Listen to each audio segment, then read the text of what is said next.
Një shpërthim i fuqishëm ka dëmtuar një binar hekurudhor polak në rrugën Varshavë-Lublin dhe autoritetet e kanë quajtur një akt të paprecedent sabotimi. Kryeministri Donald Tusk ka thënë se ngjarja mund të kishte përfunduar në tragjedi, sidomos duke pasur parasysh se kjo linjë përdoret edhe për transport drejt Ukrainës, përfshirë edhe armatimin.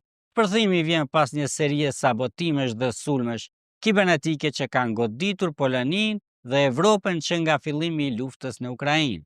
Varshava ka akuzuar shpesh Rusinë për këto veprime, ndërsa Moska i ka mohuar vazhdimisht këto akuza. Autoritetet polake thonë se po hetojnë ngjarjen dhe janë zotuar të kapin përgjegjësit.